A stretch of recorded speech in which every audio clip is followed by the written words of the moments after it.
Hi, this is Michael Buffer, and welcome to the BoxHard Podcast. Hello, everyone. This is Mikey Garcia. Yo, it's your boy, the odd guy himself, Malik King Scott. Hi, I'm Charlie Edwards. This is Fast Eddie Chambers, and you're listening to the BoxHard Podcast with my main man, Joey Coastman. Hello everybody and welcome to episode 84 of the BoxHard Podcast. I'm your host Joey Coastman. I'm joined as always by Mr. Ayaz Sumra. Ayaz, how you doing? I'm good, Joey. How are you? Very good, my friend, very good. So there's a lot to go over this week. There's so much to talk about. Fights from last week, fights from this week, interviews, the lot. So we're going to waste no time. We're going to get straight down to business. We're going to start with a card that happened last Thursday. So obviously we did the show last Thursday, but you know, it went out before the American fights had started due to the time difference. So we're going to start with a card that happened last Thursday at the Casino del Sol in Tucson, Arizona, USA. A couple fights to mention on this bill, a couple of prospects. Joshua Franco moved to double figures, 10-0 now for him, with a KO in round 1 over Marco Antonio Sanchez. Hector Tanahara, a prospect that we've had on this show before. Remember I said last week that he'd come off the floor in his previous fight. He picked up an impressive win over 6 rounds unanimously. That one, he moves to 9-0 now. Jonathan Navarro moved to double figures as well, 10-0 for him. A 6-round unanimous decision win over Ricardo Alan Fernandez. And top of the bill, really the biggest fight on that bill, Diego De La Hoya, cousin of Oscar De La Hoya, he moved to 18-0 with a unanimous decision win over 10 rounds at super bantamweight against Eric Ruiz, and that was a decent opponent really for De La Hoya at that stage of his career, so nice win there for him. Moving over now to Germany, there's a couple of fights to mention over there. I'm going to start with top of the bill, Igor Mikhalkin. He moved to 20 wins. Of course, he's got one loss. This one was for the vacant IBO World Light Heavyweight title. He took on Thomas Oosthuizen. Probably saying his name wrong. Thomas Oosthuizen lost his unbeaten record as well as the fight. He was 27-0 with 2 draws. He's now 27-1. Both guys have really steered clear of some big challenges and some big opponents. So, you know, I'm not too sure how much credit I really want to give either of them, but nonetheless, I suppose a good win there for McCulkin. Going down the bill now, Mario Dassa, he got in there against Ola Afolabi. Ola Afolabi had, you know, he had a short-lived retirement. It was about a year or so. He come back. He's obviously a British fighter based in the States, and he took on Mario Dassa, who was unbeaten in 12-0. And Ola Afolabi, who is really known as a tough and durable guy, he got bowled out of there in the third round. He got completely bowled out in the third round. A TKO victory there for Mario Dassa. I haven't seen the fight, but some people are saying that they reckon it was a fix. It's a big allegation, but let's not take nothing away from Mario Dassa. He now picks up the vacant 2 titles that were actually both vacant, the IBO International Cruiserweight title and the WBO European Cruiserweight title, so decent win there for him. Also on the bill, Christian Hammer, he got out again. He got a successful defence of his WBO European Heavyweight title against Zinedine Benmaklouf, who had a record of 22-5 with 1 draw. Christian Hammer now 22-4. So a good win there for Christian Hammer. To be honest, we're fans of him on this show. He's alright, he is. Moving over now to Friday. There was a couple of fights. I'm going to start with a card that happened at the Bolton Whites Hotel in Bolton, Lancashire, UK. This one was actually televised on Box Nation. You know, some of these hotel shows, they're not so great. You know, they can be a little bit boring. They can drag out a little bit. This show, I actually thought, put on some really good fights, some well-matched fights and stuff like that. So credit to Box Nation for picking it up and obviously being involved in the whole thing, of course. I'm going to start with the undercard. It was the return of Haroon Khan. He'd been out the ring for 3 years. I remember actually meeting him about a year and a half ago. I think it was at Hayes' return fight to you know, when he took on Mark Demori. And I said to Haroon, I said, listen, you know, we need to get you on our podcast. When are you fighting again? And he gave me his phone number and he said, yep, get me on, no problem, I'm going to be fighting soon. And that was a year and a half into his inactivity. He went on to do another year and a half. So it's been 3 years now since we've seen him in the ring. We don't even know if he's any good. He hasn't really fought anybody of note yet. But I tell you what, he didn't look ring rusty at all. And he didn't really have enough time to look ring rusty. He got his man out of there in about 30 seconds with a lethal body shot. He caught him a few times in the body. Straight away, he didn't like it. And he tried to really kind of keep the distance and back up a little bit. And Haroon went in for the kill and he got rid of him. So decent win there for him. His opponent had a record of 9-14, so I suppose it's not too bad for his 6th professional fight, Haroon Khan. He now is 6-0 with a TKO there in round 1. Also on the bill, a couple of other fights to mention. Luke Blackledge picked up a win, a TKO in round 4. His opponent's corner actually threw the towel in, so Luke Blackledge now 23-3 with 2 draws. Nice to see him back in the picture. Mike Stafford picked up a win over Russ Henshaw. Russ Henshaw's been linked with Lawrence Okoli for quite a while. We're not sure what was going to be happening with that, but he was out on this bill. He lost as well, Russ Henshaw. It was only a 4-rounder, but he lost on points. So Mike Stafford's now 16-3. Russ Henshaw 7-5. Every time he fights, he seems to be making his record worse. It's not great to see. Also on the bill, Alexander Ustinov. He'd been out the ring for quite a while. The heavyweight, he's up there with the WBA. He's supposed to be fighting for one of their straps pretty soon. He got in there against Rafael Zumbano Love. We've seen Zumbano Love over here a couple of times. I remember when he took on Joshua, he got absolutely flattened. But, he's got a winning record. He was going into this bout with 39 wins, 14 losses, and 1 draw. And Ustinov, to be honest, I didn't think he looked in the best of shape. And I know that, you've kind of got to give him a little bit of leeway because he's been out the ring for a while. He's a big guy. But he didn't really look in the best of shape. He kind of went for it all in the first round and he got his opponent out of there in the first round as well. The referee waved it off, but I don't think Rafael Zumbano Love was really too happy with the stoppage. He was also down, I think he was down twice in that first round, but Ustinov done the job there, so he proceeds to 34 wins inside 35 fights. He's only got the 1 loss, and Zumbano Love gets another loss on these shores. I do just want to point out that when he took on Joshua, he got knocked out in the second round, so Ustinov got the job done earlier. If you want to take something from that, you can. I personally wouldn't, though, to be honest. And top of the bill, Zelfa Flash Barrett, he moved to 17-0 with a points win after 10 rounds against Eusebio Usejo, who boasted a record of 28-20 with 3 draws. Usejo was a bit of a rugged, tough guy. He came there to fight, he came there to win. He was down in the 4th round, and he was also down again late in the fight. I think it might have been maybe round 9, if I'm not mistaken. But Zelfa Flash Barrett is a big step up from his prior opponents. He looked very, very good in there, showed us a lot of stuff, and he seems to look like the type of guy that perhaps gets better when the opposition in front of him gets better. So that's always really promising to see.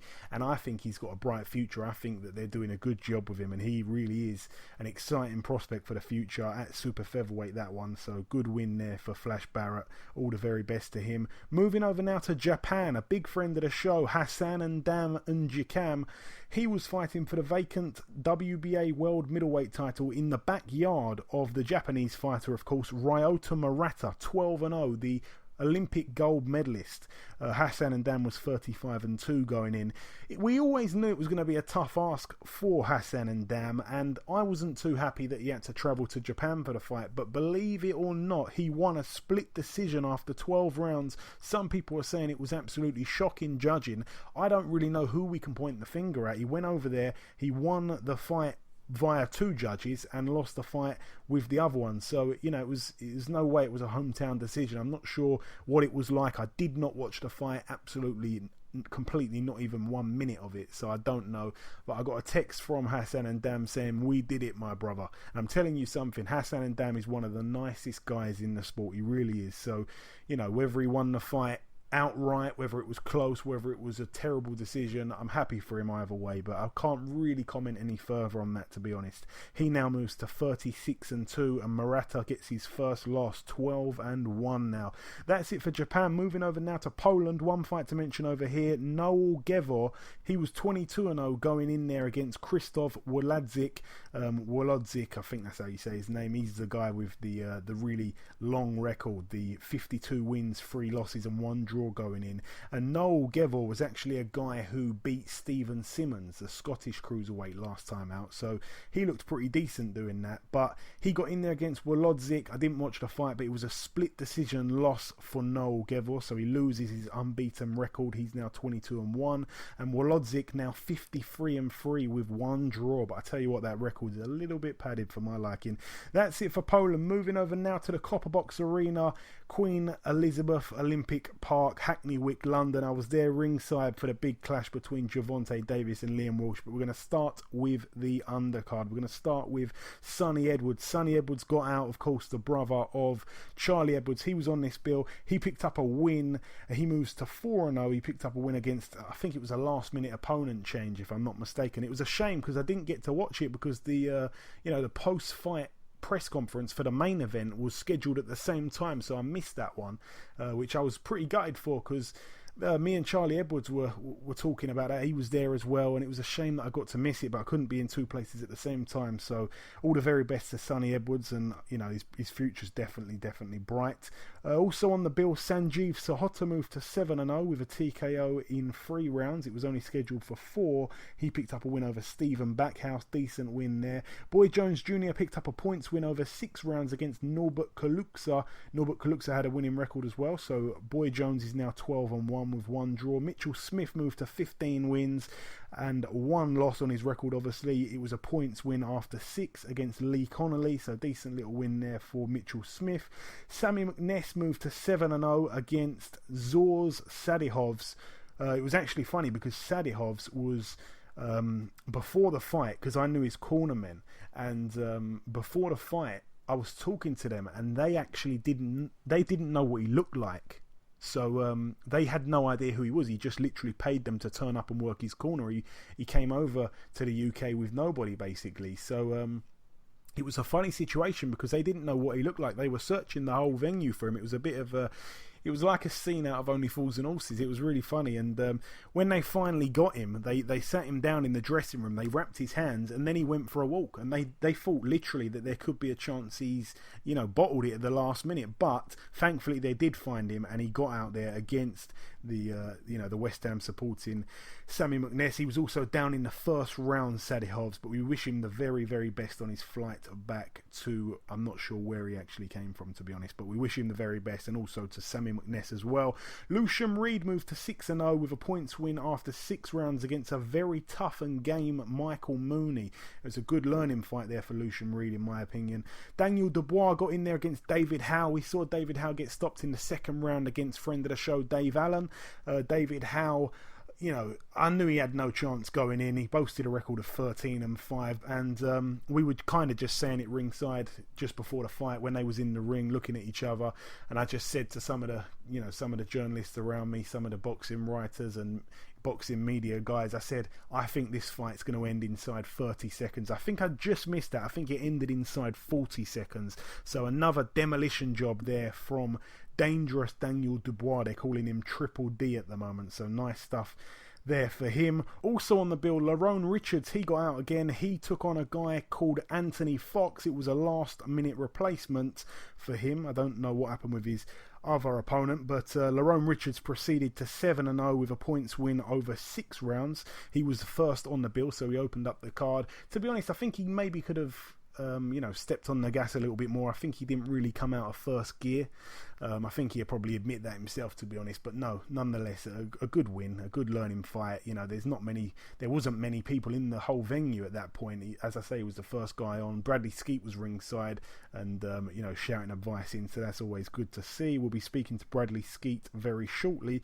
Also on the bill, Archie Sharp, he moved to 8-0 with a TKO in round 3. His opponent, Tamas Lasker, he come to give it a go. He was game, but the body shot that Archie Sharp caught him with was absolutely brutal. It's a shame that his fight didn't get televised. Tamas Lasker was, he went down and he got up at about 10 and the referee said, "Do you want to continue?" And he took a knee. And he just did not fancy it at all. He went back down again. And even when he was leaving the ring a few minutes later, about 3-4 minutes later, he was holding the side of his rib. So I don't know if there was some sort of broken rib or whatever. I really don't know. Also moving up the undercard, a very, very entertaining fight now. Joe Pigford, he was 12-0 going in. He took on Aaron Morgan, 12-0 going in. Wow, this fight was definitely full of excitement. A really, really good fight. I was talking, as I say, to Charlie Edwards before the fight. We were sitting down watching this one together. I left my ringside seat, went and sat with Charlie Edwards, and he was basically saying to me that he can't believe these two guys, both 12-0, both undefeated, were getting in there with no title on the line in an 8-rounder. He was pretty surprised by that. It made for a brilliant fight, I've got to say so. Aaron Morgan was coming on very strong in the early rounds. Joe Pigford managed to turn the tide and get him out of there in the 5th round, and it was a brutal, brutal knockout. But I tell you what, Aaron Morgan, he's a tough guy. He gave Pigford a lot of problems. Pigford's defence was nowhere to be seen, but Pigford ultimately got the job done, so very, very well done to him, and we wish Aaron Morgan all the best as well with his comeback trial. Also on the bill, Ryan Walsh defended his British featherweight title successfully against Marco McCulloch with a TKO in round 11. Ryan Walsh did pretty well, to be completely honest. There's a lot going on in that card, isn't there? When you get on the bill, you're fighting, and also your brother's in the biggest fight of his life in the main event. There's a lot going on psychologically there, but nonetheless, he moved to 22 wins, 2 losses and 1 draw. Marco McCulloch now 17-4, and the main event, Gervonta Davis 17-0, defending his IBF World Super Featherweight title against our very own Liam Walsh, 21-0. Somebody's had to go, and it turned out to be Liam Walsh. I'm going to throw this one over to you, Ayaz. Obviously, you watched it from home. I was there. I'm going to throw it down to you before I give my thoughts on it. What did you make of Gervonta Davis's performance? I'll tell you something. He's a future superstar. I'll tell you what. The thing is, obviously, when he became America's younger champion when he defeated Pedraza. He was an underdog in this fight when he fought Pedraza, and many people said, yes, is this fight too early for him? And what he did to Pedraza, where he literally destroyed him. Now he fought Liam Walsh just now, right? Gervonta Davis, obviously, everyone knew he was coming into this fight as a favourite. When the bell started, you can see Liam Walsh is like he wasn't throwing any punches, and Gervonta Davis, he's got the speed, his footwork, right? He was hitting him with some big shots. And I was thinking, we were watching it with my friends, and I said to my friends, look, Liam Walsh needs to throw more punches. He's not doing nothing. And come the second round, Gervonta Davis hits him with the right hand. He was grabbing Gervonta Davis so he didn't get dropped, and then Gervonta Davis hit him with the right hand and dropped him. And to tell you one thing, the way Gervonta Davis beat him, it was a very good knockout. And I tell you what, he's a future superstar. Yeah, I think straight away it seemed that Liam Walsh perhaps had the game plan that he was trying to take Gervonta into the later rounds. We all know that Gervonta landed in the UK, I think it was maybe late Sunday evening or maybe even Monday of fight week. It was one of the two. And that was, I don't know if that was just because they were underestimating him because they didn't really rate Walsh too much, or because they were a little bit inexperienced being on the road travelling to a different continent to defend the title. Either way, I thought that perhaps he hadn't adjusted to the time zone properly, and he might have been a little bit tired. We even saw Gervonta tweeting at about 4 a.m. on fight week, Monday, Tuesday, Wednesday, whatever. He was tweeting till 4 a.m. So we knew that maybe taking him into the later part of the rounds or something, his clock was not completely settled, not completely in balance and in the swing of things. So there was a chance that if it went late, Liam Walsh could have had a bit of a better chance. And also, Gervonta Davis, they call him the tank, but is his gas tank any good? We don't know that yet. He hasn't really gone into the later part of the fight especially with somebody who's, you know, got some good capabilities. He's knocked out all but one of his opponents, and as you said there, Ayaz, the job he did on Pedraza, I honestly thought Pedraza was going to win that fight, and we had Gervonta on the show, and I wanted him to win because we had him on the show. I wished him all the very best, but I actually, in my heart of hearts, believed he was going to lose to Pedraza, and he did a great job there. And some people were saying it, but I think it was maybe more so out of hope. Some people were saying, was it just one really good performance? Did he have a really good night? Did Pedraza have a really bad night? We're going to see against Liam Walsh. Unfortunately, we didn't really get a chance to see what he's going to be like in those later rounds. He wasn't really tested. Liam Walsh wasn't able to get into the flow. He wasn't able to get, you know, into his groove or anything like that. And every time Liam Walsh landed a shot, Gervonta would definitely make him pay for it. He'd throw the harder shots. He was clearly the more heavy-handed out of the two. He looked big in there. Liam Walsh, his punches weren't really bothering Gervonta, but he did land a couple of decent shots. I'll give him that. But in the third round, of course, Walsh was down, and, you know, the referee obviously allowed him to get back up to his feet. His legs were very unsteady. And I want to make a good point of this. I don't know what was happening on the telecast because I was there, obviously ringside, and straight away I'm always looking at people's legs. Whenever they go down, they get back up, I'm looking straight at their legs. I'll have a little glimpse in their eyes as well if I can, but I was looking straight at his legs, and they were completely all over the place. They were doing a funny dance, and he kind of like walked back into the ropes by accident. So I don't know if they showed all of that on TV. I really don't, because some people were saying it was an early stoppage. For me, it was a perfect stoppage.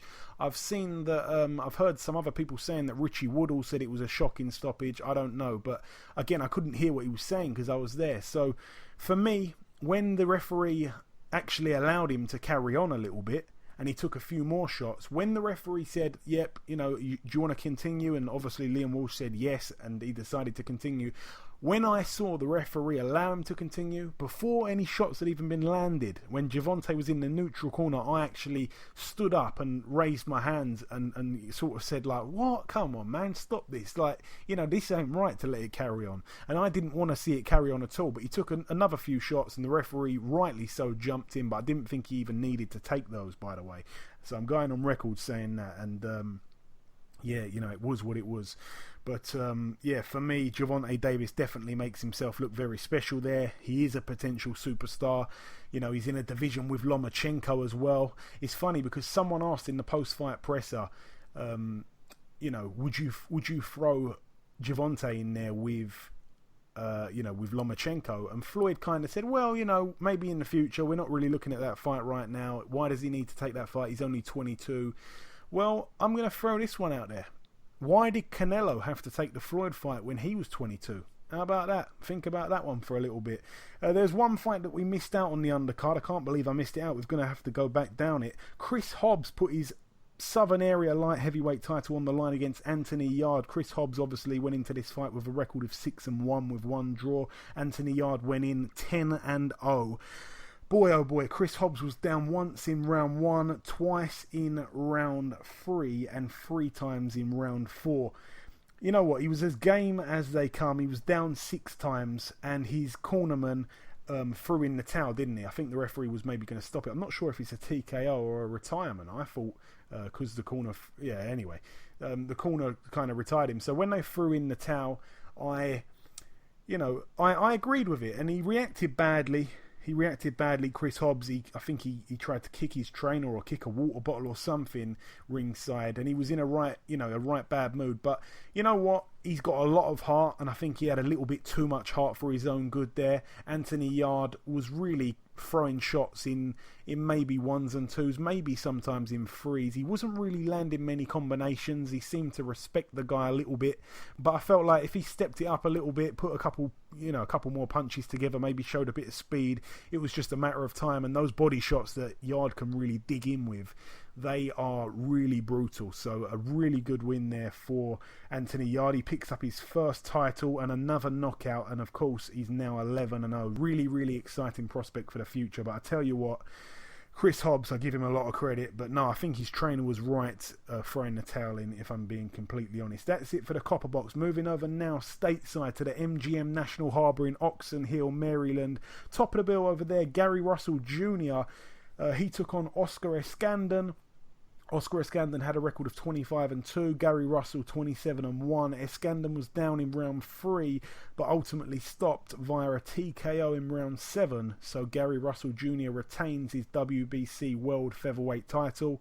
Moving down that undercard now, Gary Russell Jr.'s two brothers were on the bill as well. They're also called Gary Russell, believe it or not, but one of them is listed as Antonio Russell. He moved to 8-0. He had his opponent down in round 2 and 3 and ultimately out in round 3. So it was a TKO in round 3 over 6 rounds. It was scheduled for super bantamweight, that one. And also Gary Antoine Russell, his other brother, he was making his debut on the card. He had his opponent down 3 times in the first round and the referee called it off. It was a TKO in round 1 there, so a nice impressive start there for Gary Russell, or Gary Antoine Russell's pro career. That's always good to see. Also on the bill, Rances Barthélemy. He moved to 26-0 with a unanimous decision over 12 rounds against Kirill Relic. We know Kirill Relic from the tough fight he gave Ricky Burns, to be honest. Kirill Relic now 21-2.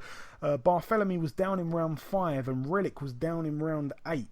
But there was so much boxing on, I didn't really get round to watching that one. I heard that the scorecards were a lot wider than they should have been, but I think the right man won from what I've heard. And the crazy fight on that bill, Andre Durrell, 25-2. He took on Jose Uzcategui, 26-1. Now, I actually heard Paulie Malignaggi saying that Jose Uzcategui could actually be the best super middleweight in the world, but he's just not known. So from hearing that, I thought, wow, and it kind of made me a little bit suspect. I kind of thought, wow, maybe he's going to pull off a win here. Maybe he's going to pull off an upset over Andre Durrell. Now, it was for the interim IBF World Super Middleweight title. Now, I'm just going to tell our listeners this. Last week on, I think it was Tuesday or Wednesday, I was speaking to Andre Durrell and I said, look, you know, it would be good to get you on the show on Thursday, and it would be good to get you on our podcast, and what do you think, and all that. And he basically said, yeah, I'm up for it.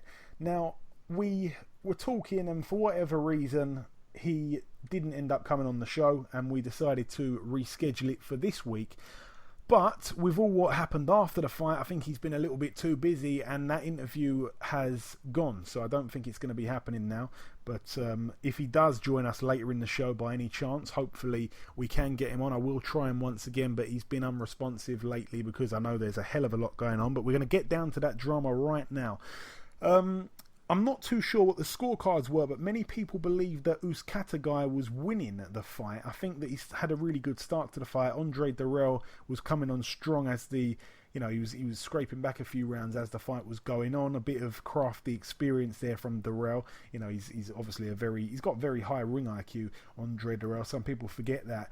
And Uzcategui was actually disqualified for hitting and stopping or knocking out Andre Durrell after the bell had gone in the 8th round. So basically what happened was Uzcategui was unloading with a 3-punch combination, and Andre Durrell, I think, had thrown one shot as well. So they both kind of threw a shot at the same time. It was really, they both threw a hook at each other, and Uzcategui caught Durrell and it kind of wobbled him, and as the other 2 punches were following Uzcategui's his initial punch, as I said, it was a 3-punch combination. The other 2 punches came in. I think maybe the second punch might have been on the bell, and the third punch that ultimately put him down, even though it looked like he may have been hitting the deck because he seemed to be hurt by the first shot, Andre Durrell, that punch came in after the bell, but it was 100 million percent. It was a completely accidental. There's no way he did it intentionally at all.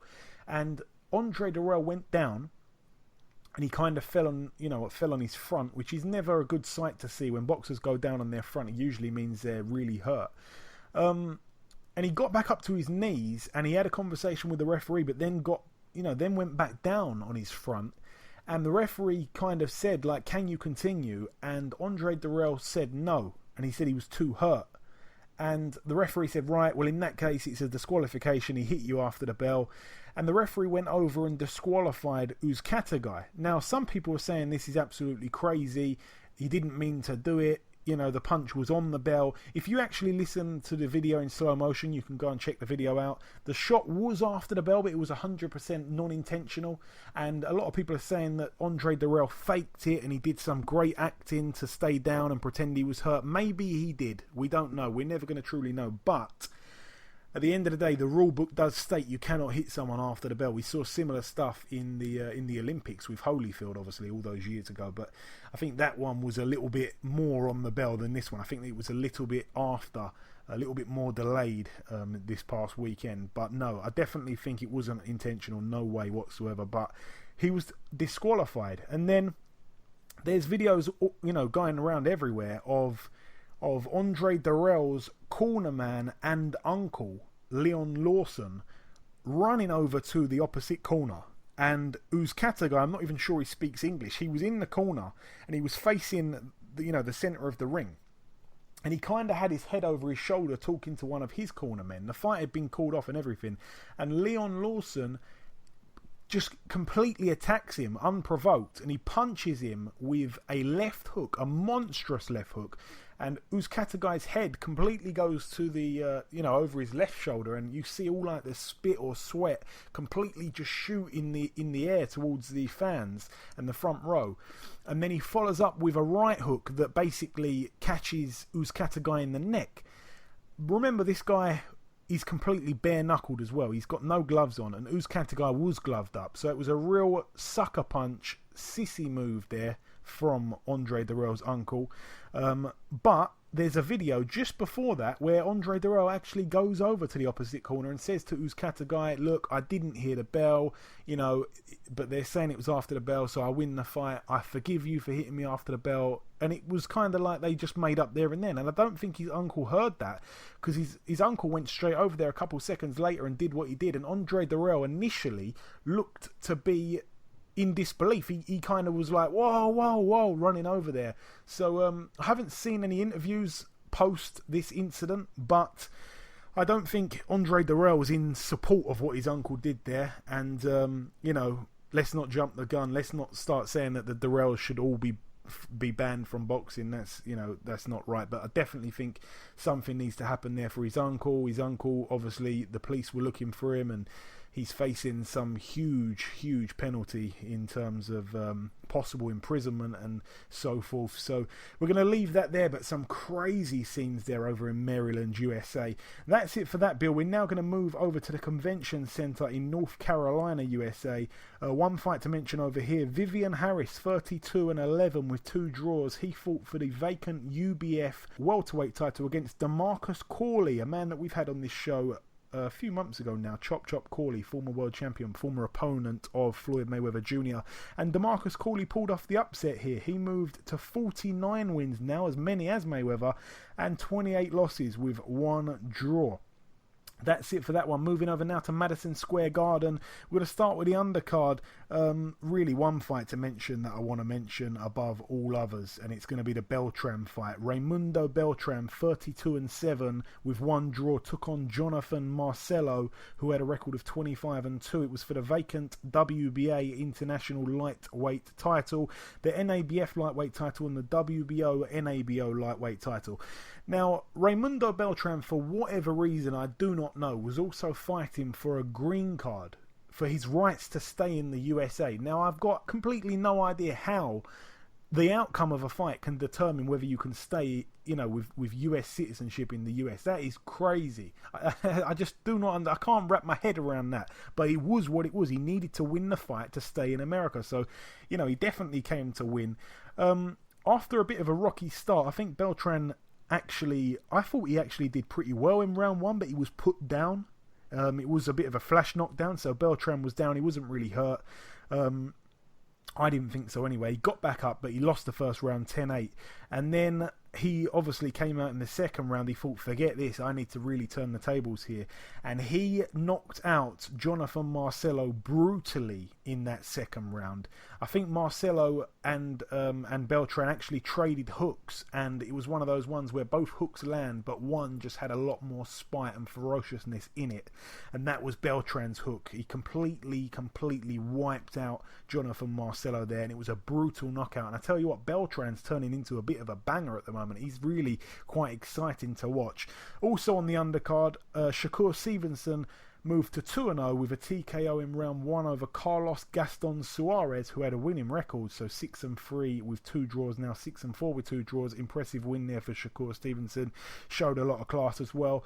And the main event on this one, Terence Crawford 30-0, putting his WBC and WBO World Super Lightweight titles on the line against the former Olympic gold medalist Felix Diaz, who had a record of 19-1. There's not too much at 140 really to test Crawford. We know he's the goods, we know he's a fantastic fighter, and this was one of really the last challenges, if you want to call it a challenge, at the weight for him. I'm going to go over to you first, Ayaz. What did you make of Terence Crawford's performance against Felix Diaz Saturday night? I'll give him a 10 out of 10 performance.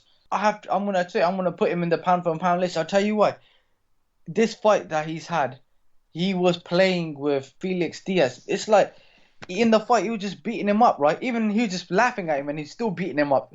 This whole game, the whole fight, yeah, he was just beating Felix Diaz. I did not even give one round to Felix Diaz. I gave the whole round to Crawford, and Crawford stopped him. And obviously, Ricky Burns fought Julio Sandongo in his last fight, and Julio Sandongo beat Ricky Burns. Now they're saying that there's a possible, full on for the undisputed, is it light welterweight, isn't it, champion? Yeah, light welterweight championship. Yeah, okay. They've got all the belts. Indongo's got 2, obviously, and so has Crawford. I was watching afterwards. They're saying that Steve Bunce was saying that yes, there could be a possible fight for an undisputed belt, which is between which Julio Sandongo owns, which is the IBF, and the WBA, which Julio Sandongo's own, and the WBO and the WBC, which Crawford and they're saying that this could be a future fight between Julio Sandongo and Crawford. And to tell you one thing, I think that will be a future fight that's going to happen. I reckon that'll be Crawford's next fight, and I reckon Crawford will beat him and then move him. Bob Arum will hope him to move up to 147 and fight Manny Pacquiao.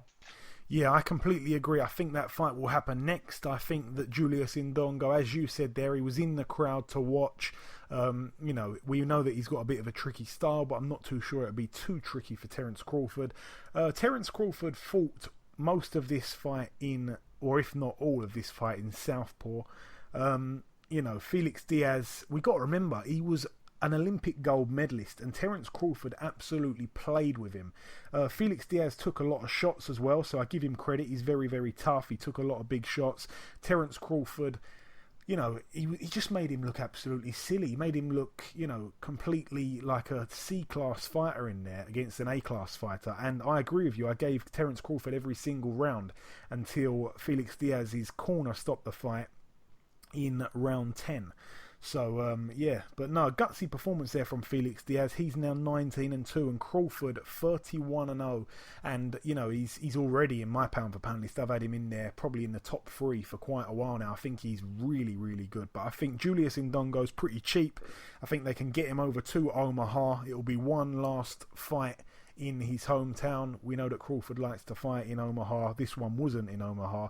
But, I think there's going to be one last fight, one last little homecoming in Omaha for all the trinkets at 140. I think he's going to win that fight, and then what a way to move up into the welterweight division, 147, and to have a try up there. I think Terence Crawford's absolutely brilliant, and I definitely think he would stop or really, outpoint Indongo pretty easily. I don't really see him posing any threats to Crawford, but Crawford, he's just amazing. The way he switches from head to body, his footwork was really good, his combinations were excellent. He always finished up with the right shots. He was spinning off to the left and right really well, and he was just amazing. It was a real boxing masterclass he put on there at the MSG New York on the weekend. But no, that's enough said about that one. Absolutely brilliant win there for Terence Crawford. Moving over now to the Laredo Energy Arena in Texas, USA. One fight to mention on this bill: David Benavidez took on Rogelio Porky Medina. We see Medina give James DeGale a decent fight. Medina was down in round 6 and 7, and in the 8th round, Benavidez, and I saw the stoppage here, Benavidez hit Medina with like a 6 or 7 punch combination while he was walking forward. He just went whack, whack, whack, whack, whack, whack, whack, whack, whack.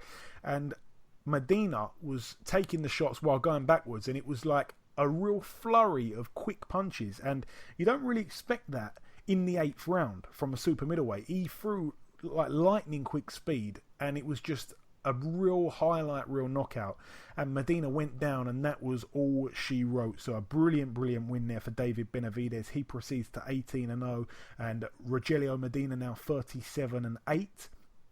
So a good win there for Benavidez. Moving over now to Japan. This one happened on Sunday. One fight to mention over there, the final fight to mention of the reviewing.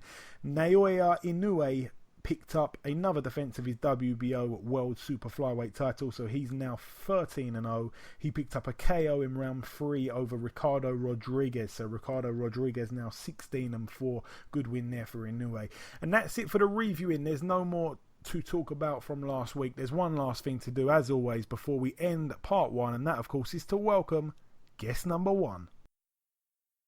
Ladies and gentlemen, please welcome the current British Welterweight champion and, of course, a big friend of the show, Mr. Bradley Skeete. Bradley, welcome to the show.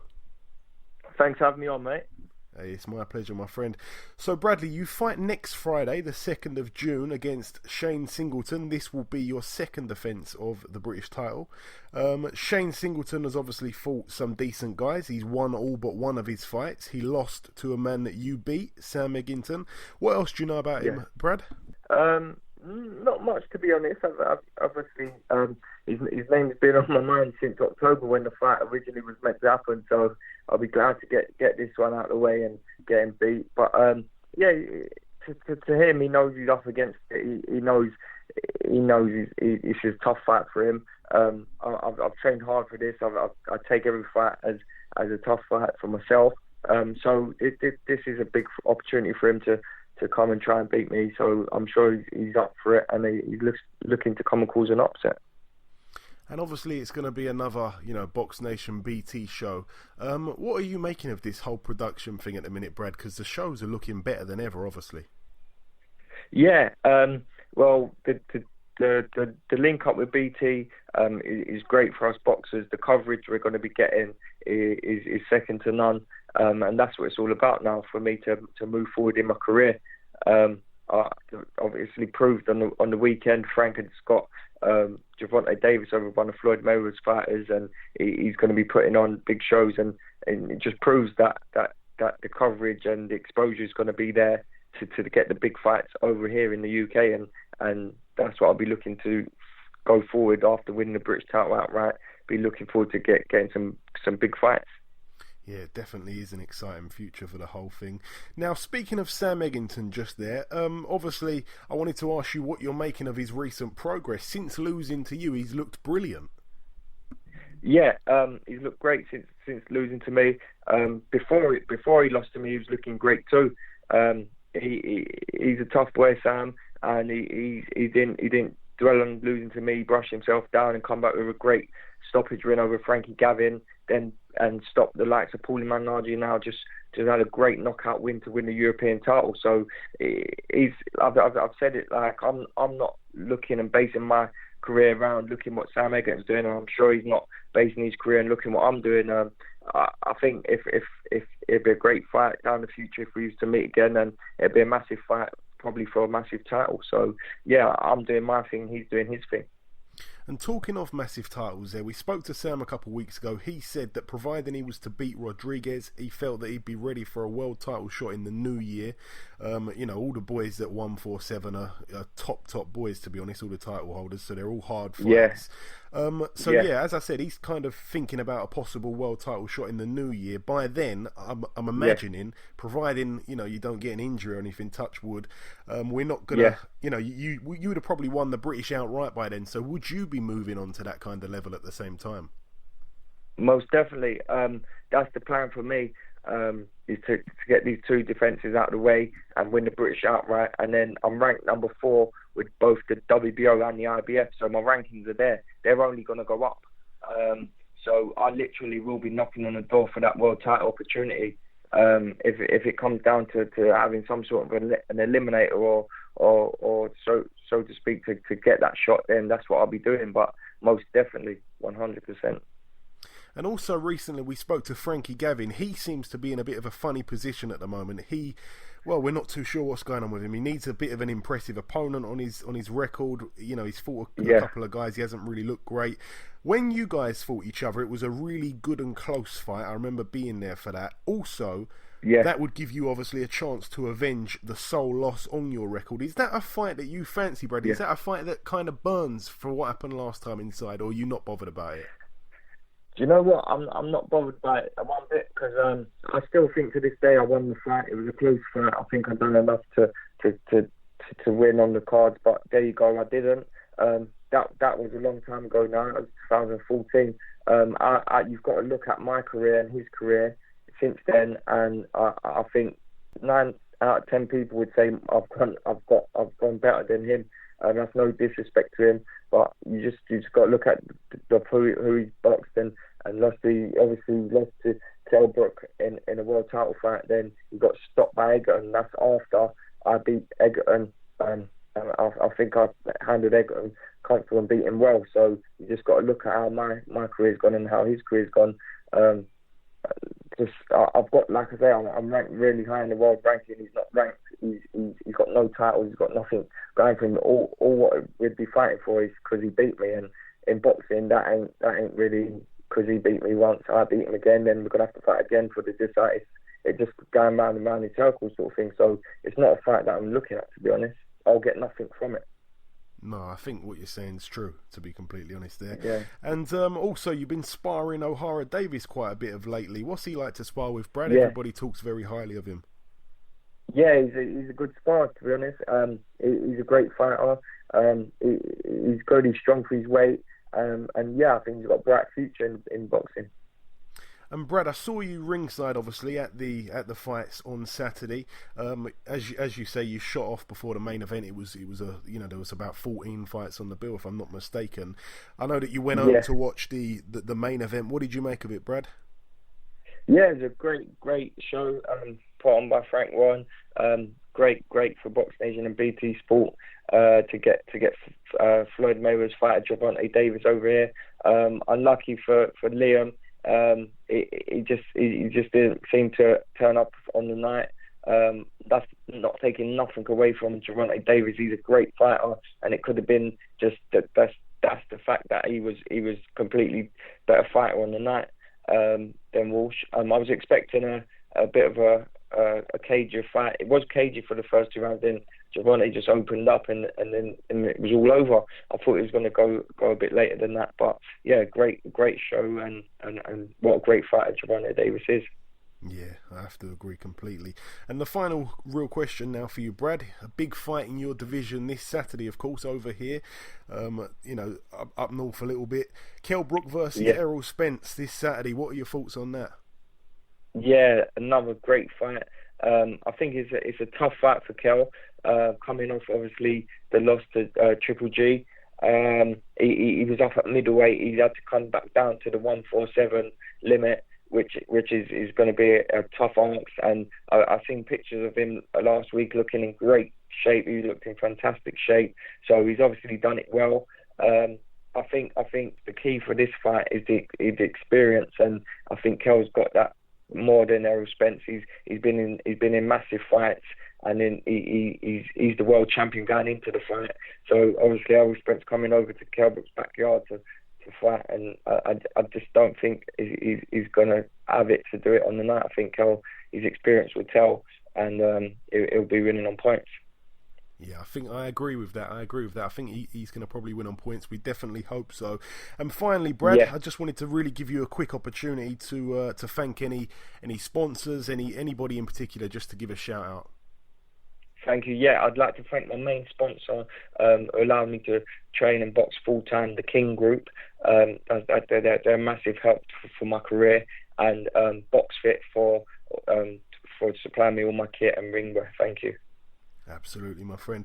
Okay, listen, Bradley, it's always a pleasure, my friend. You know that yourself. Best of luck for the second, and we'll catch up sometime after. Cheers, mate. Thank you. Thanks for having me. Okay, now it's time for part 2 on this week's show. This part, as always, the preview part. But before we get into that, we're going to go over to Ayaz with the latest news in the boxing world this week. There's not too much that's gone on as far as I know, Ayaz, but I'll throw it over to you. What have you got for us? Right. Our good friend on the show, Anthony Yarde, is to challenge Hungary's Richard Barany for the World Boxing Organization European Light Heavyweight belt on July 8th at the Copper Box Arena. Yeah, that is, if I'm not mistaken, I think that's maybe the first or second fight added to the undercard of Billy Joe Saunders and Kurt Sidzi. So that's a really, really good fight there, by the way. The WBO European champion, as you mentioned there, he's got a record of 18-1, and I think that one loss was to a decent guy, if I can remember. I don't have the record, right in front of me at the moment, but he's 18-1, and I think he's got 12 knockouts. So, that's a potential banana skin. I'm not too sure what Frank Warren and his team really know about this guy, but we know Anthony Yarde looks phenomenal. Anthony Yarde has the chance here to pick up 2 belts in 2 fights. He's got the Southern area this past weekend, and now moving up for the WBO European. It's a big step up, and it's a quick step up as well. It's what we want to see from someone who's got the talent that he's got. So it'll be really interesting to see how that one unfolds. But of course, we're definitely riding with our man Anthony Yarde. Yep. O'Hara Davis to defend his WBC Silver Super Lightweight title against Josh Taylor on July the 8th.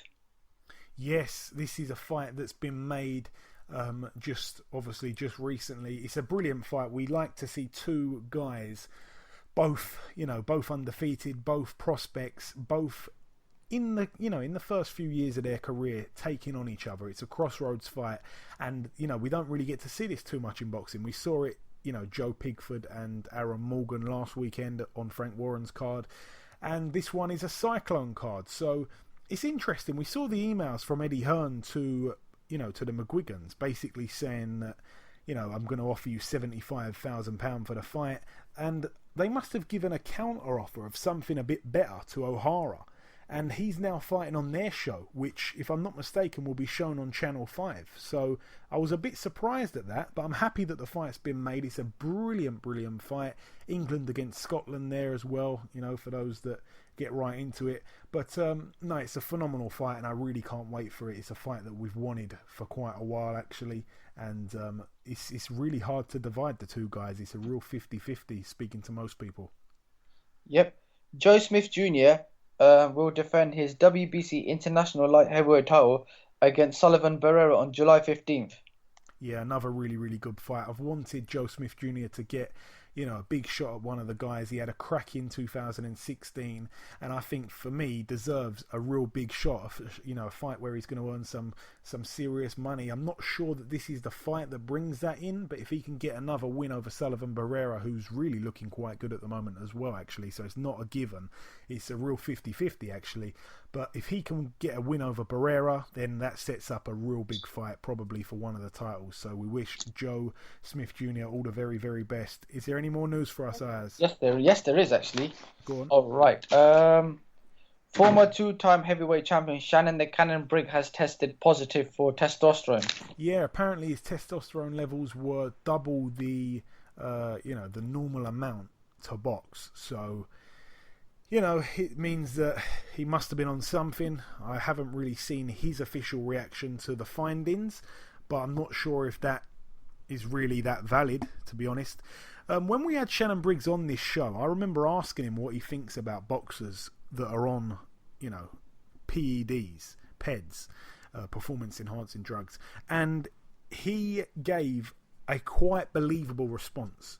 But he's looked in brilliant shape ever since he's made this comeback, and we knew that the comeback was mainly for money, and we knew that he wasn't in that type of shape when he was about 15 years younger, so it was question marks all along. It's not a huge shock, but we like Shannon the Cannon, but the fight with Freza Quendo's obviously been cancelled, and I'm not sure who's next in line for that fight, but hopefully it's going to be someone a little bit more credible, actually, because we weren't too happy with that fight happening, Freza Quendo against Shannon Briggs. We didn't know how they both became 1 and 2, or 2 and 3, or whatever they were in the WBA rankings, but hopefully we see someone worthy fighting for that title now. So yeah, we'll have to see how that situation unfolds. Callum Smith will be facing Anthony Durrell for the vacant WBC super middleweight title on the 9th of September at Los Angeles, California.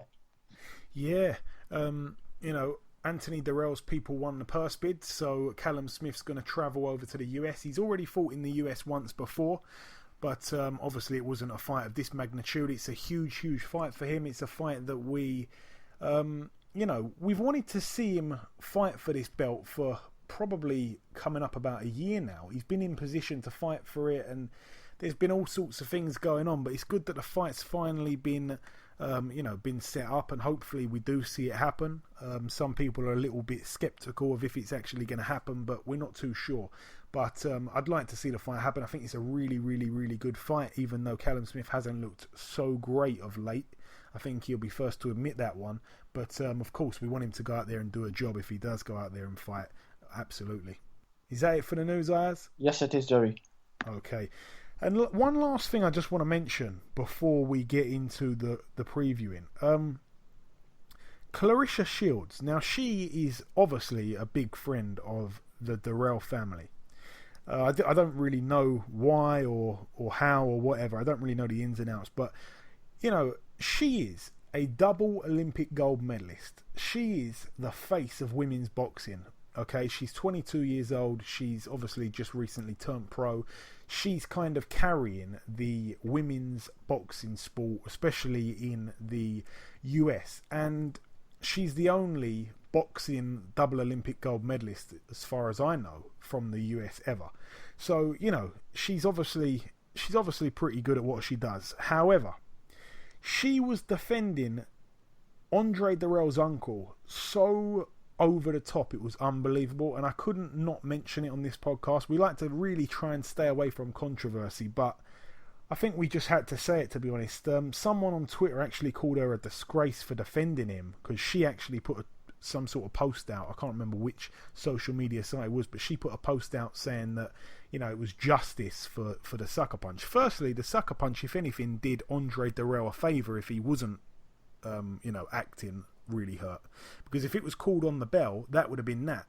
And he was put out, and if he was able to get back up, who knows if he would have been able to recover in that 1 minute between the rounds. So it did Durrell a favour, because he now becomes a new interim IBF World Super-Middleweight champion because of that after the bell punch in a fight that many thought he was losing. So it's did him a favour. So I don't really know why it's justice, and I also know that sucker punching someone's, no matter what, is completely not called for. So she was defending him, and somebody called her a disgrace for defending him, and she actually said, "Say that to my face and you'll get what Uncle did to Uzcatagai and worse," to which the person replied with something, and she said she would beat them senseless. We've got to remember, this is coming from a 2-time Olympic gold medalist, the face of women's boxing. No one on this level of popularity should be acting in that manner. Pure classless.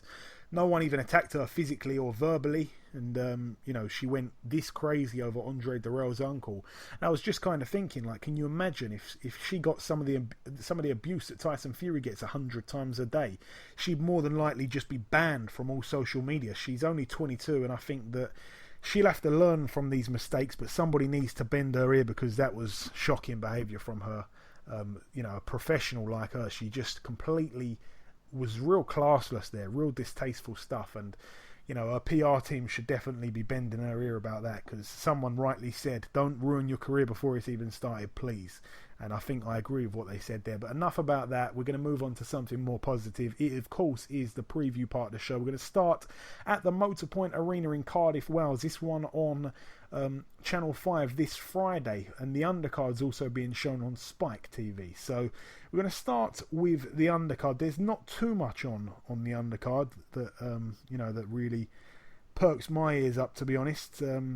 But I think there's one fight I quite like the sound of. Craig Kennedy, the undefeated cruiserweight prospect, he fights for the vacant British cruiserweight title against Matty Askin, who's arguably the best out of all the domestic guys.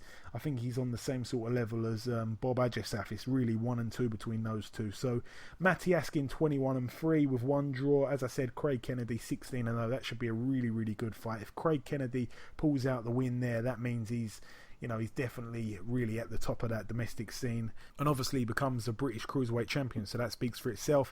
And the main event shown on Channel 5, as I said, Andrew Selby, he takes on Christopher Rosales. Christopher Rosales 23 and 2, Andrew Selby 8 and 0. It's a 12-rounder at flyweight, and I think this is some sort of eliminator for a title. It might be the WBC title. I may have that wrong. I'm not too sure, but it's definitely some sort of eliminator for a title. So Andrew Selby looking to be fast-tracked. We've been trying to speak to Andrew Selby in the last few weeks, but I think he's been a bit busy, so hopefully we get him on next week's show. But we very much wish him the very best. He is one of the favourite guys we like having on this show. He's always great to speak to, him and his brother. That's it for Wales. Moving over now to the USA. One fight or two fights to mention on this bill. This one's also Friday night. It's being shown on Box Nation, this one, in the early hours. Michael Conlan, he gets out again, of course, the superstar from Ireland. He looks to make it 2 wins out of 2. He's in a 6-rounder at Super Bantamweight against Alfredo Chanez, who has a record of 4 and 4. Also on this bill, former world champion Mike Mile High Alvarado gets out in his 41st professional contest. His record at the moment, 36 and 4. He takes on Matthew Strode, who has a record of 24 and 4. I don't really know too much about Strode, but all the very best to both guys there. Moving over now to Ireland. There's one fight to mention over here. It's really a man that, he's supposed to have been fighting on this bill, that bill, this bill, that bill. He's been out the ring since 2015 and he hasn't been on these bills. So hopefully this fight happens, but I definitely am not too hopeful about it, or too sure about it happening.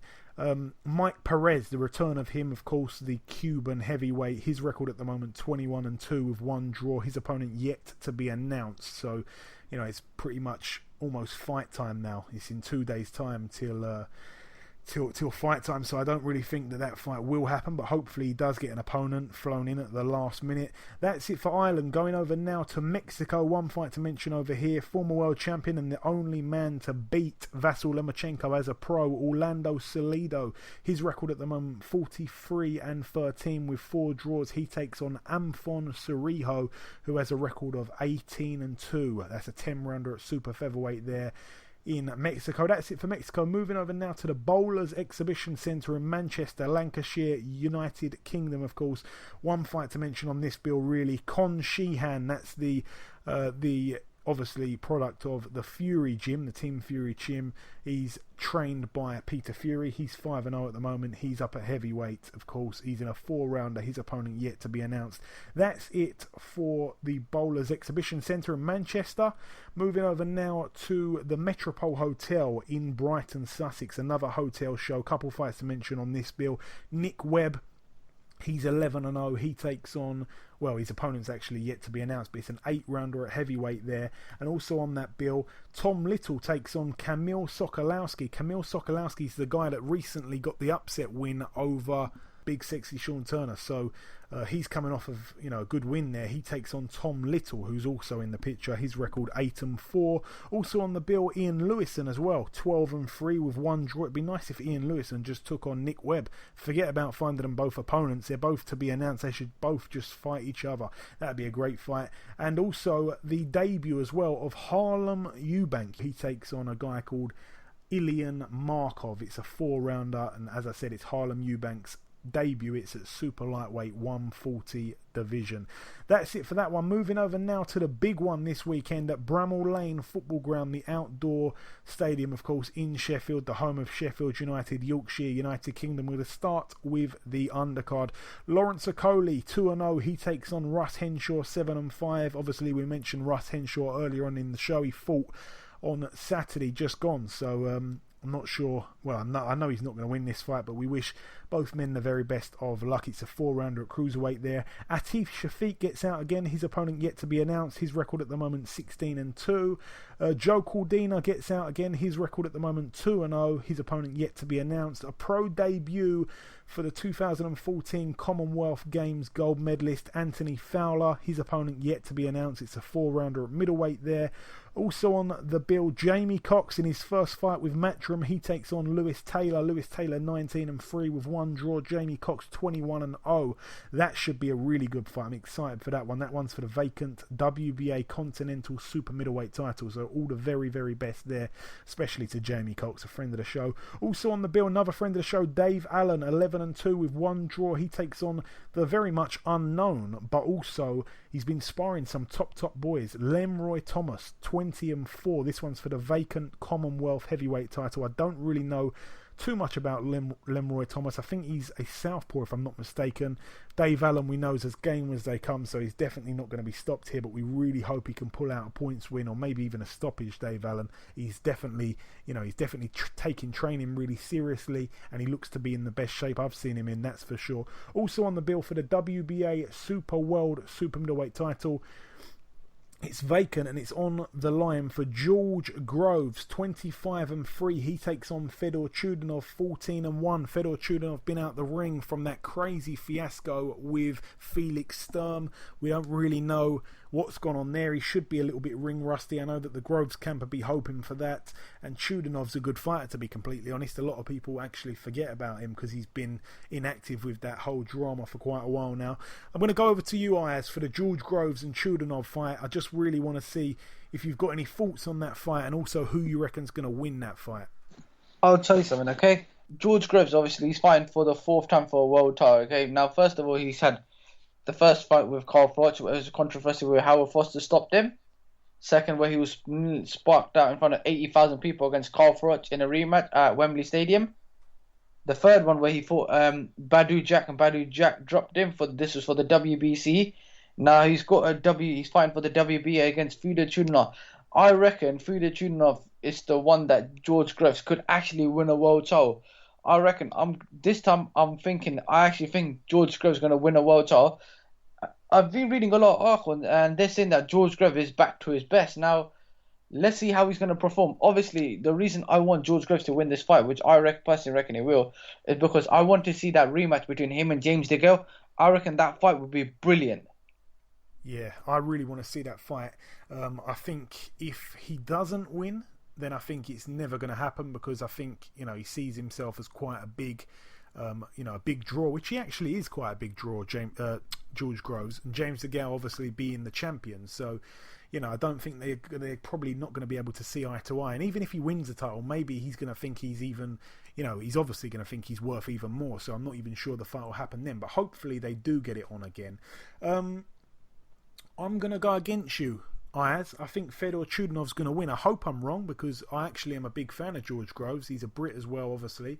We always back the Brits on this show. But for me, I think that Fedor Chudanov is a little bit better than people give him credit for.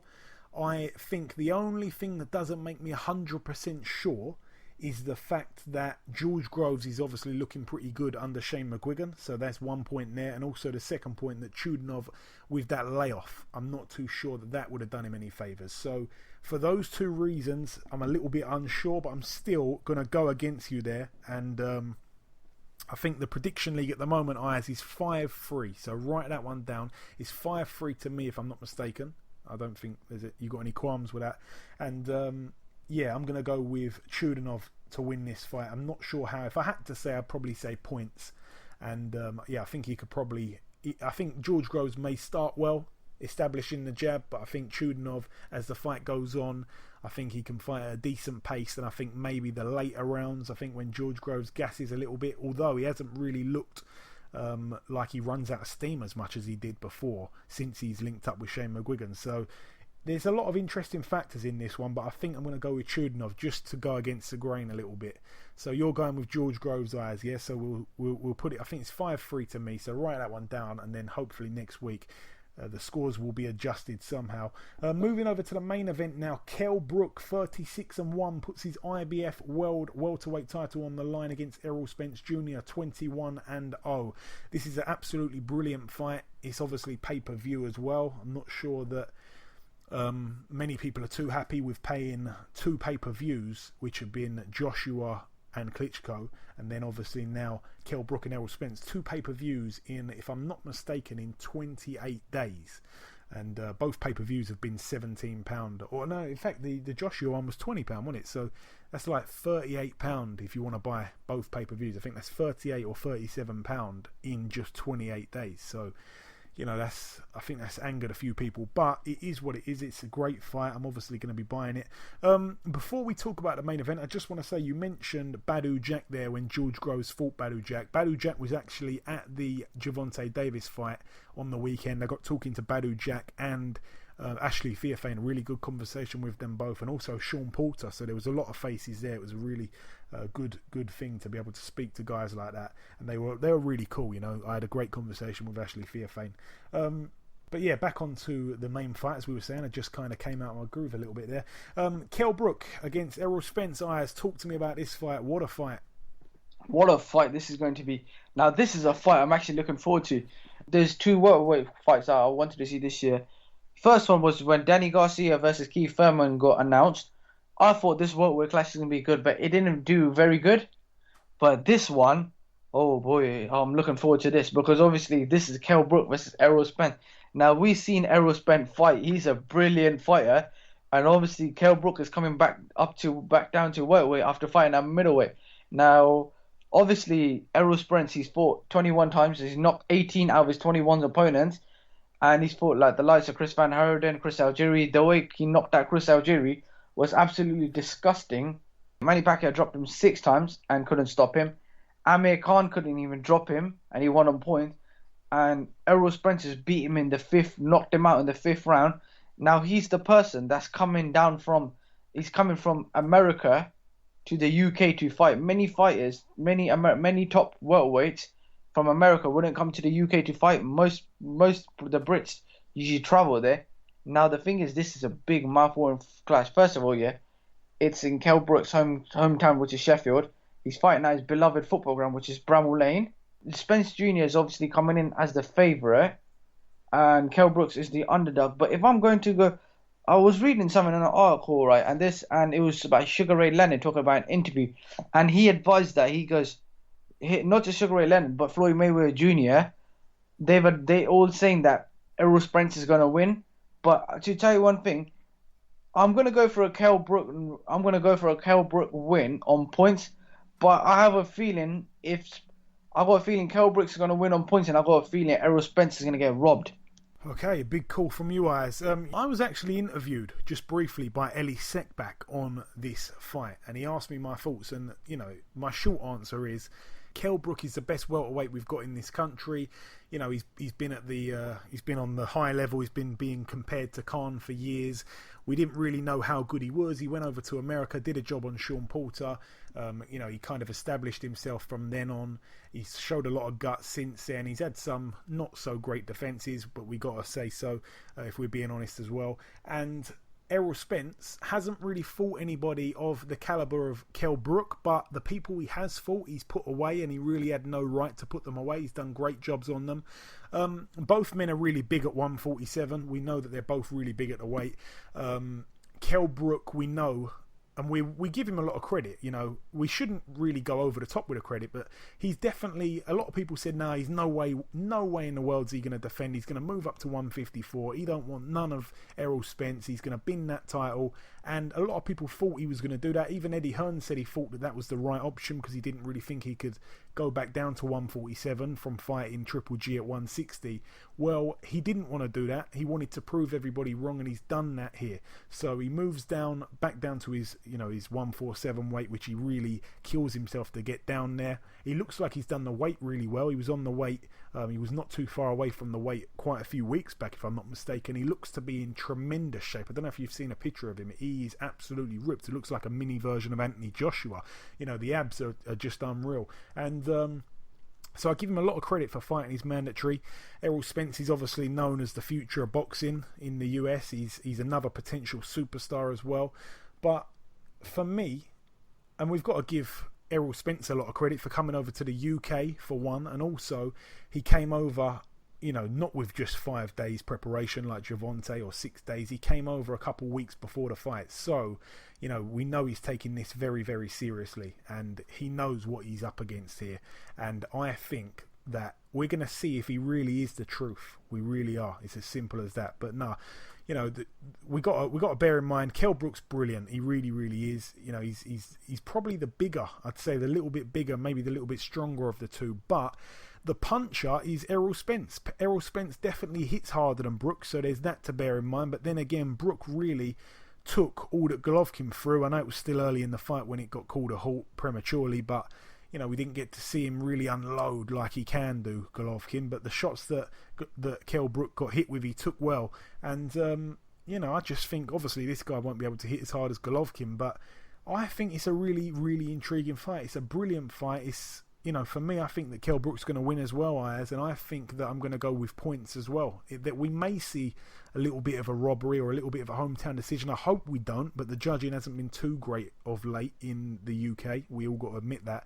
But I think Kell Brook's going to win on points. I can't see either man being stopped, but if someone gets stopped, I can... Oh, it's hard. It's really hard. I was going to say I can probably see Errol Spence stopping him, but then again, I can also, for some reason, I can see Kell Brook stopping him. But no, forget all that. I'm going to go with a points win, Ayaz. I'm going to agree with you there, so we can't be split on this one.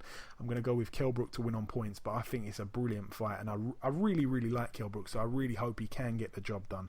But what a fight. I absolutely cannot wait till Saturday night. But that's really it for the preview. And we've done the whole show. We've done the review, and we've done the news, we've done the preview, and we spoke to Bradley Skeete earlier. We're now going to speak to two guys that were fighting on the Copperbox Arena show just last weekend on the undercard of Davis and Walsh. We're going to talk to two prospects, two big names for the future. It's very rare that we speak to more than two guys on this show, to be honest, so this one's a bit of a special one. We're going to give them a little bit of a piece between the two of them, so please welcome. We're going to start with the first one, and then straight after that we're going to roll in the second one. So firstly, please welcome guest number 2. Ladies and gentlemen, please welcome a man simply known as the Sharpshooter. It's, of course, Mr. Archie Sharp. Archie, welcome to the show. No, thank you for having me. Thank you. It's my pleasure, my friend. So, Archie, just to let the listeners know, you're 8-0 at the moment. You're signed with Frank Warren, obviously. You fought on Saturday on the undercard of Davis versus Walsh. You took on Tamas Lasker. Tamas had previously fought a few good guys, actually. He'd fought Devis Boshiero, a former European champion and world title challenger. He'd also fought your stablemate, Boy Jones Jr. Now, you dispatched of your opponent quicker than those guys. You took him out in the 3rd round. Now, looking at that, compared to his other stoppage losses, I had a little look, I did a bit of homework on this. He retired with an injury against Ryan Doyle in the 2nd round last year, but other than that, a legitimate stoppage, you'd have to go back to his 5th ever fight when he was stopped in the 3rd round or quicker. So in terms of legitimately being stopped, it's been that long since anybody's done what you did to him that quickly. So first proper question, Archie, what did you make of the fight? No, to tell you the truth, I was actually impressed with my performance. I've been working on a lot of things lately. As you said, he is a good opponent. He's a winning record, and he's caught me with a few shots. But I've been working on a lot, like I did say, and I think that slowing down and not rushing my shots seemed to work. I picked my shots nicely because it was a good shot that I finished him off with in the 3rd round. Yeah, it certainly was. And I'm going to throw it in there that he's the current Hungarian lightweight champion. He's still the champion. Obviously, his belt wasn't on the line because, as far as I know, you ain't got Hungarian in you. But I wrote a couple of notes down during your fight, Archie. I only got about 2 lines written. Obviously, I was ringside for it. And what I wrote is this, word for word. I put, Archie Sharp did a proper job, pure class, and the first time I've seen some real spitefulness from him. Finished off with a crushing body shot. The guy got up at about 10, to which the referee was lenient and gave him a chance to continue. But before he could respond to the referee, he automatically took another knee, and he was unable to stand up. Pure quality. How's that? Yeah, no, that's perfect, man. I appreciate that. And I will say, Archie, the guy's friends, and I don't know if you probably didn't see this, it was on the blind side of you, but the guy's friends were outside the ring. They were videoing the fight. They were waiting for him outside the ring. And when he was coming down the steps, coming out of the ring about 2 or 3 minutes later, he was wincing and holding the side of his body where you hit him. So, that shot really did some damage. Pure brutality. So brilliant stuff from you there. I also want to let our listeners know, Archie, that you sparred a bunch of good names in your time. You've obviously sparred the likes of Carl Frampton, Martin J. Ward, Mitchell Smith, a couple of the Walsh brothers. Anything, obviously not too revealing, but anything you can tell us about those spars, what you may have learnt from sparring guys like that? I'll tell you the truth, I learnt a lot from sparring them guys. And like I say, Martin J. Ward is who I was sparring coming up to this fight. And he's a very, very good kid. He's got a very good amateur background as well. And them spars are helping me know what sort of level I'm at. Because in the amateurs, I was boxing at the top level. I beat Olympians. I was boxing at a very good level. And now I want to do exactly the same in the pros. But to do so, you have to be around the top pros. And them boys that are very good pros are at the top level. Mitchell Smith boxed for titles. The Walsh brothers, obviously Martin J. Ward, they've all been at a very good level, and to be sparring them sort of boys is just really good for me, so it can bring me on. Yeah, absolutely. And as we say just there, the Walsh brothers, you sparred with Liam, right, before? And I think it was Ryan as well. I was very young then when I sparred them boys, very young. I wasn't even professional then. I sparred them, I'm 22 now. I sparred them back when I was about 17 years old, so it was a very long time I sparred them boys. But my most recent ones are, I sparred Carl Frampton just after I turned pro. Like I say, Martin Ward last couple of weeks. Mitchell Smith just as I turned pro as well. Yeah. And there's a lot of other fighters that I've been sparring with as well. There's another man called Alex. He's I can't pronounce his second name, but he's over in Mexico a lot, in Canada. I believe he's 18-0. Mexican fighter. He's a very good fighter as well. I've been sparring with him leading up to the fight. So yeah, I've been sparring with a lot of good people. Yeah, that's very good, my friend. That really is very good. So as you say, the Liam Walsh spar was quite a few years ago. Obviously, he fought in the biggest fight of his career on Saturday in the main event against Gervonta Davis. Did you watch that fight? Was you there, or did you shoot off after yours? I didn't stay around to watch it live. I obviously went back with friends and family. And obviously all my fans who come along to see that, so I went to go and see them after. But I have watched the fight, and I did watch it on telly. What did you make of it? That just goes to show how good Gervonta Davis really is. Because Liam Walsh is a very good fighter, but Gervonta Davis, I'm not going to lie. Before that fight, I was questioning a few things on him. But honestly, after that performance, mate, he just goes to show that he is the real deal. He's a very good fighter. Yeah, I completely agree. And I know it's very early days, Archie, but have you got your eye on anyone domestically? I don't know if you saw, we put a post out about a week ago. We were kind of putting some fights on Instagram and Twitter, basically saying some fights we'd like to see. And you against Leon Woodstock, I think that's a brilliant fight that could potentially happen in the future. Yeah, look, I tell you the truth, I'm not one to be calling people out. I have seen Leon, and I do think he's a good fighter. It's something to look at for the future, definitely. Obviously, at the minute, I need to get a title for myself, so the Southern Area title is what I'll be looking at. Obviously, Craig Poxton beat Boy Jones Jr. for that title. But I've only been 6 rounds, do you know what I mean? I know sparring, I can go loads and loads of rounds, you know what I mean? But I just want to get the rounds in first. Once I start getting the rounds in, then I'll take it to, do you know what I mean, to whoever. There's no one out there who I'd ever be feared of. Like I said, I box at the top levels as an amateur with good fighters, and I will be doing the same as a professional, but I'm just not going to run before I can walk. I just want to get my rounds in under me And the Southern Area title obviously will be my first title I'll be going for, and then after that, whoever comes up really. Very well said. Have you got any idea when that fight could potentially happen, you and Craig? I remember I was there the night he got the stoppage over Boy Jones, yeah.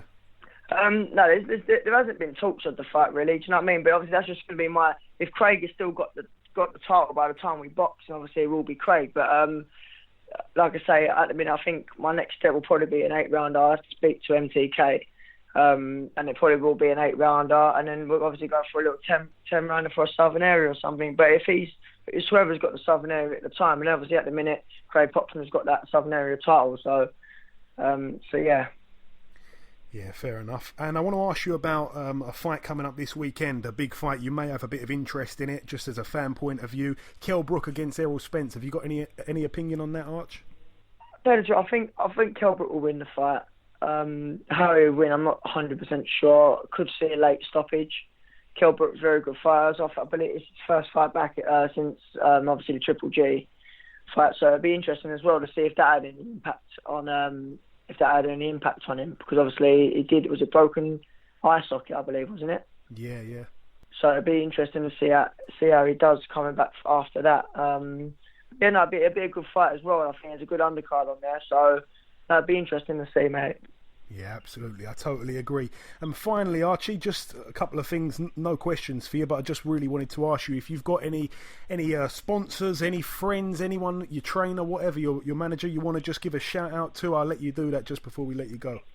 Yeah, lovely. Thank you very much. Obviously, I'm obviously doing the boxing, but there's a lot of people behind the scenes who don't get spoken about. I've got my sponsors, Gary, Duncan and Noel, have been very good to me lately, helping me with ticket sales. We've been pushing good ticket sale numbers. Got Lee Wilkins, Toby Woods, who I've been doing my strength and conditioning with. I've also been doing a lot of mind coaching lately with a woman called Linda Keane to strengthen the mind. My trainer's Richie Sawyer. Did I mention Lee Wilkins? I did, didn't I? Ball Sports. Who else we got?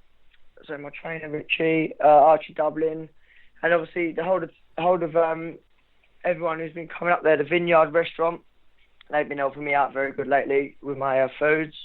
And like I say, everyone who's been coming to watch me and buying tickets, they're all part of the team. Without them as well, we wouldn't be getting on these big shows. So yeah, no, just everyone, thanks very much, and for everyone who's been supporting. Excellent stuff. And finally, Archie, just let our listeners know your social media handles so people can keep up with your journey. Yeah, my Twitter is at Archie Sharp 95, and my Instagram page is Archie_Sharp, and then my boxing page is Archie The Sharpshooter Sharp.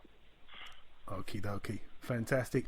Okay, listen, Archie, it's always great to speak to an exciting prospect like yourself, to be completely honest. I'll be watching you in your next fight, of course. Thanks for your time, and we'll catch up very soon. Take care. God bless. Thanks very much, mate. All the best.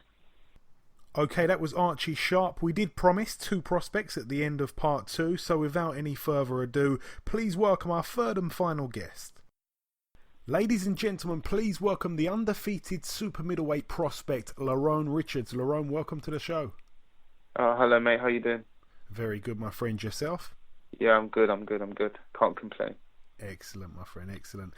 So, Lerrone, you fought on the Davis vs Walsh undercard on Saturday, of course, against Anthony Fox. He was a last-minute replacement. Now, Fox came in just a pound under the light heavyweight limit. What did you make of the fight, Lerrone, and how would you rate your performance out of 10? Yeah, he was a last-minute replacement. I had a opponent previously with a winning record, but for no reason or another, that didn't come up or didn't come about. So, yeah, it was a last-minute replacement. I had to, obviously, when I was in the ring, I had to adjust to what Anthony Fox brought to the table. At times, he was negative, but obviously, I had to walk him down and sort of pop and use my jab and use a lot of feints. But overall, it was a good performance. My coaches were happy about it. I would rate my performance personally, probably say 6 out of 10. I could have done a little bit more, but it's something to work on during for my next training camp. So I'm just looking forward to the next one. When you're boxing, opening up a show and you were like the first guy on, I actually caught your fight. I got there pretty much just as it was about to start, so I watched the whole thing. But there wasn't many people there at that point. Is it you know, do you lack a bit of motivation when there's not a big crowd there, when there's only a few people? Well, no, because at the end of the day, a ring's a ring, and you got to do a job.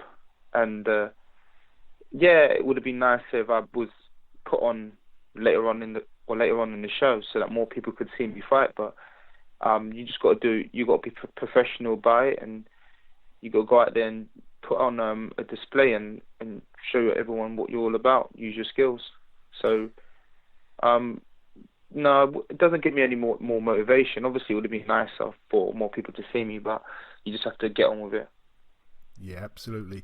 And as we mentioned, your future is at super-middleweight. Have you had the chance to spar any of the top super-middleweights domestically? Well, yeah, I've sparred George Groves before. I've sparred... George Groves is probably the only super-middleweight, like world-class super-middleweight that I've sparred. Obviously, I sparred Billy Joe Saunders. I sparred Eubanks as well. He's moved up to super-middleweight. I've also sparred Tony Bellew when he was up at light heavyweight too. So, you know, I've been around these world-class fighters, and, you know, when you're rubbing shoulders with them, all you can do is learn. Yeah, I do want to just ask you, I didn't know that you'd sparred with, you know, that amount of, or that talent pool of guys. What have you learned from those spars there? Obviously sharing the ring, you know, training and sparring, as you said, rubbing shoulders with those guys that are really at the peak of the sport. Well, with these guys, you sort of, when you spar these world class fighters, you can kind of gauge where you are skill wise, and sort of if they're at a certain position of their career, whether they're a British, European, or world champion, you can sort of see how far you can go if you work hard. So, you know, and then you're watching the way they train, how professional they are, little subtle things that they do during training, and you just pick up on them and just rubbing shoulders with them. Like I said, all you can do is learn, and when you rub shoulders with the best, then you just can't go wrong. Yeah, absolutely. And I have to ask you, Lerrone, I know that you've probably heard this question quite a few times. You mentioned there, you know, sparring Chris Eubank Jr. in his own gym. Now, as far as I know, and you can correct me if I'm wrong, but this is what I know, this is what I heard. I heard that you went into the spar with a slight injury. I think that you said that you was only going to maybe spar for about 5 or 6 rounds, and then after doing the amount of rounds which you said initially, you got the better of him during that spar, and then once you'd done the rounds, you know, that was the end of that, and he was quite annoyed or frustrated at you for not doing even more rounds, because he felt that he'd, you know, come out of that spar, you know, the worser man out of the two. Am I wrong with that, or have I got that right? No, you know, you got that right. I didn't have an injury. Well, I had a little sniggle, but I didn't really have a big injury. Hence why I sparred. Because I wouldn't have gone into the spar with Chris Eubank Jr. with an injury. It would have been quite silly. Because he's, as everyone knows, he is a world class fighter. And but when I went there, I initially was meant to do 6 rounds anyway, and done the 6 rounds, boxed very, very well, and had a little niggle in my sort of back, sort of shoulder area. Didn't want to spar anymore. So obviously, I'd done my 6 rounds, and I said, look, it's done. That's it. I have a little niggle on my shoulder. And then we had a little altercation where he said I wouldn't make it. And I was still polite about it. I said to him, look, Chris, I'm sure you'll make it, and I'm sure I'll make it too. And he was quite arrogant about it, and he said to me that he's already made it. He's British champion. So I was like, oh, okay. After that, we had a couple words said after that, and then we just left the gym. So that's what happened in regards to the Eubank situation. And is it still on a sour note? Have you guys not spoke since then? No, we don't speak. We never spoke anyway prior, but no, we don't speak. No. And when it comes to like being sort of sour about it, I'm not that sort of person. I'm just cool and I'm just relaxed. I'm not sour about it, but I don't know how he feels about it, but me, I just sort of get on with it, and I took it as a learning experience, and we just move on from there. And obviously, we're not too sure where his future lays. We're not too sure if he's a middleweight or if he's a super middleweight. He's kind of going between the both. Obviously, after that spar, has that giving you some confidence that you'd perhaps fancy that fight if he were to be at 168 for the foreseeable future? Would you like that fight down the line? Obviously, it's early days. Well, that's a good question. Would it be a fight I'd take later on in my career? Absolutely, it would be. I'll take a lot of there's a lot of super middleweights out there right now that once I've learnt my craft and once I've had a little bit of experience over the distances, I would fight. But that's definitely a fight that I'll look at in the future. And did I take confidence from sparring Eubanks? You know what? Because I sparred a lot of world-class fighters before, I already knew that I could handle myself anyway. And being around Billy Joe Saunders, because I sparred Billy Joe for the world title fight against Andy Lee, and Billy Joe beat him, so I kind of knew already that I'd be able to hold my own. So I didn't really learn anything of such about the level, me being at that sort of level or holding myself at that level. It was just more going down and experiencing a different style and seeing what Chris Eubank Jr. brought to the table. And I want to move away from the from the Chris Eubank Jr. situation, but I just want to throw two last questions in there. Just about him, basically. Obviously, as you say, you gave him a lot of trouble in the sparring session. We've had, I know that there's a bit of beef, if you like, between Billy Joe and Chris Eubank Jr. There has been for a long time. Billy Joe's come out and said that you proper did a right job on him in sparring. I don't know if you want to, confirm nor deny that, but also, would you say that Chris Eubank Jr. struggles with southpaws, seeing as if you did give him all these troubles in the gym, and also obviously his only loss coming to Billy Joe, who's a slick southpaw as well? Yeah.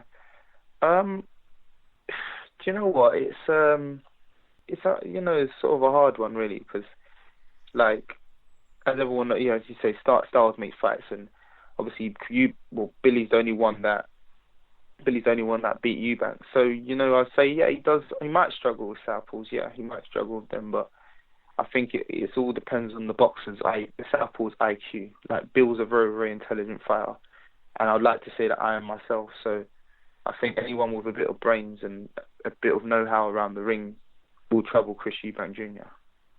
Okay, we'll leave that there. Now, a fun fight for your division, if the rematch ever does come off, it's really looking like it may do. George Groves, obviously, he's fighting for a world title this weekend. If he gets through that, there's a potential all-British clash with him. And, of course, James DeGale, the other champion at the weight. Who do you think would win that one, Lerrone, if they were to get it on again? Do you know what? I'm going to go with... you can always... you're only as good as your last fight. That's what they say, and I'm gonna go with George Groves on that one. I think George will beat James. I know a lot of people might disagree with me, but that's just my opinion. I think that it's not about anything. It's not got anything to do with George having James's number or anything like that, because fighters can adjust and people can improve. But I just feel with under Shane McGuigan, George Groves will be able to beat James DeGale. Okay, fair enough. It's definitely a fight that we'd all love to see. And the final two questions now for you, Lerrone, before I let you go. Do you know when you're next out at all? Well, we're looking at the 8th of July, but I'm not too sure. I know a lot of people want to be on that bill, so if I'm not on it, I'm not going to cry about it. I know that I'll get on another show anyway. At this moment in time, I just want to stay active. I want to stay busy, and that's my main priority right now. But I should know within the next couple of weeks what day I'll be out.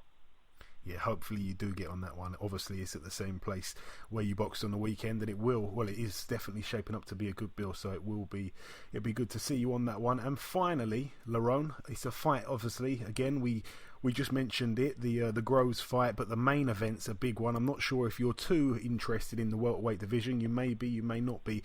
How do you see the Kell Brook and Errol Spence fight going on? Yeah. I love boxing, so obviously I'm always watching it. But yeah, I'd go for Kell Brook. I think Kell Brook will do a job on Errol Spence. I think Errol Spence is a good boxer. I think he's a good puncher. He's got good IQ in the ring, but I just think that Kell Brook's something. I think he's special, and I don't think anyone's seen the best of Kell Brook yet. So it's definitely a fight that I'm looking forward to. But on this one, I'm going to go Kell Brook. Yeah, we certainly hope so for sure. That's a real great fight, and as I say, hopefully Kell does get the job done.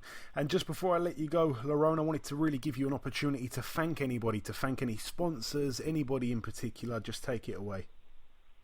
All right. Well, I'd like to thank my sponsors, obviously BoxFit, PT Maintenance, FCI Currency, TARG, Cool Roiled Solutions Limited, for all their support, because they supported me a lot for my last fight. I also want to thank Tesco's as well, because they gave me time off for me to prepare for my fight. They gave me 3 weeks off, so it helped me a lot. And to thank my coaches, Al Smith, Eddie Lamb, Mickey Burke, and Bradley Skeete and all the other boys down at iBox Gym. Absolutely. Okay, listen, Lerrone, it's been my pleasure, my friend, having you on this show. Thank you for your time. Keep winning, and we'll catch up again very soon. Cheers, mate. Thank you. Okay, now it's time to conclude episode 84 of the BoxHard Podcast. I've been your host, Joey Coastman. Ayaz Sumra has been Ayaz Sumra. It's been a special show. It's been an informative show, and most importantly, it's been an enjoyable show. I hope the listeners agree with me. A big thank you to our 3 guests on this week's show, the British Welterweight champion Bradley Skeete and the 2 undefeated Frank Warren prospects Lerrone Richards and Archie Sharp. As always, the biggest thank you of all goes out to the listeners that tune in every show. Remember, if you get a chance, please leave us a review on iTunes, and do remember that you can follow us and interact with us via social media. You can find us on Twitter and Instagram at BoxHard Podcast. Enjoy your weekends, people, and once again, thanks for listening to the BoxHard Podcast.